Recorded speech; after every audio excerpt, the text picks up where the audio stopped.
তো এই যে দুরুদ এত ফজিলতপূর্ণ আমল, এই দুরুদটা বসে পড়বে না দাঁড়ায় পড়বে? কথা বলেন। দুরুদ বসে পড়তে হবে না দাঁড়ায় পড়তে হবে? কোথায় আছে দুরুদ বসে পড়তে হবে? এই যে আন্দাজে ফতোয়া দিলে তো হবে না ভাই।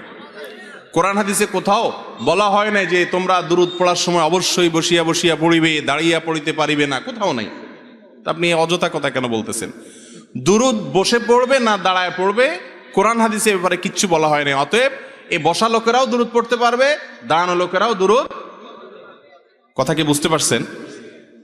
দুরুদ বসেও পড়ানো যায়, দাঁড়ায়ও পড়া যায়, শুয়েও পড়তে পারে কেউ, কোনো অসুবিধা নাই। কিন্তু কেউ যদি মনে করে দুরুদ পড়তে পড়তে পড়তে পড়তে পড়তে পড়তে একটা পর্যায়ে সবাই দাঁড়ায় যাইতে হবে, তাহলে সমস্যা আছে। কারণ আপনি দুরুদ পড়তে পড়তে যে হঠাৎ দাঁড়ায় গেলেন, ভাই আমার, আপনাকে কি আল্লাহ রাসূল সাল্লাল্লাহু আলাইহি সাল্লাম দুরুদ পড়ার ব্যাপারে বলেছেন? এই কথা কোরআন হাদিসে কোথাও আছে যে তোমরা যখন দুরুদ পড়বা আমার প্রতি, পড়তে পড়তে পড়তে পড়তে একটা পর্যায়ে আমার সম্মানে তোমরা দাঁড়ায় যাইতে হবে, এরকম কথা যদি আমার নবীজি বলে থাকেন অবশ্যই দাঁড়াইতে হবে। কোরআনে যদি বলে থাকে অবশ্যই করতে হবে। আর যদি কোরআন হাদিস না বলে, তা আপনি বসা আলাদেরকে বলবেন ভাই দুরুদ পড়তেছেন দাঁড়ায় যান, অথবা দাঁড়ানোদেরকে আমি যদি বলি ভাই আপনারা দাঁড়ায় দাঁড়ায় দুরুদ পড়তেছেন কেন, বসে যান, এই দুইটার কোনোটাই করার অধিকার আমার আছে নাই। আমাদের যেসব ভাইয়েরা দুরুদ পড়তে পড়তে হঠাৎ দাঁড়ায় যায়, ওনারা কিন্তু নবীজির সম্মানার্থে দাঁড়ায়, ঠিক না ঠিক? নবী করিম সাল্লাল্লাহু আলাইহি সাল্লামের প্রতি সম্মান ভালোবাসার জন্য দাঁড়ায় না। কিন্তু ভাইরে, নবীর প্রতি ভালোবাসা প্রকাশের পদ্ধতিটাও হইতে হবে নবীর বাতানো।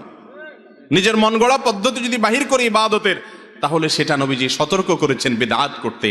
ভাইরা আমার, যারা কিয়াম করেন, মিলাদ পড়তে পড়তে দাঁড়ায়া কিয়াম করেন, তাদের প্রতি আমাদের অনুরোধ, রাগ করার কিছু নাই ভাই। আমি আপনার মুসলমান ভাই, আমি চাই আপনি আমার সাথে জান্নাতে যান, আমি আপনার সাথে জান্নাতে যেতে পারি। আমি আপনার ভালোর জন্য বলছি। আপনি যে সমস্ত আলিমরা আপনাকে বলেন কিয়াম করার জন্য, ওনাদেরকে অনুরোধ করেন যে হুজুর, কোরআন হাদিসে কোথাও আল্লাহ নবী সাল্লাল্লাহু আলাইহি সাল্লাম কি দুরুদ পড়তে পড়তে দাঁড়ায় যেতে বলেছেন কিনা, যদি বলে থাকেন সেটা কোথায় আছে আপনি দেখান, আমিও একই আমল করবো ইনশাআল্লাহ। আর যদি না থাকে, তাহলে সেক্ষেত্রে নিজের মন গড়া যদি আমি ইবাদতের পদ্ধতি বানায় নিই, তাহলে বেদাত হবে, আর বেদাতের ঠিকানা হবে জাহান্নাম ভাই। আচ্ছা, আমরা নামাজের মধ্যে দুরুদ কি আপনাদের এলাকায় বসে পড়েন না দাঁড়ায় পড়েন?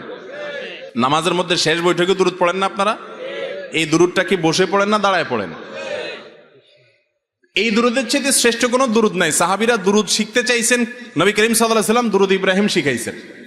দুরুদ পড়তে পড়তে যদি দাঁড়ায় যাওয়া লাগতো, তাহলে সাহাবীরা, রাসূল আকরাম সাল্লাল্লাহু আলাইহি সাল্লাম, এমনকি আমরাও নামাজের মধ্যে দুরুদ পড়তে পড়তে দাঁড়ায় যেতাম, ঠিক না ভাই? ঠিক।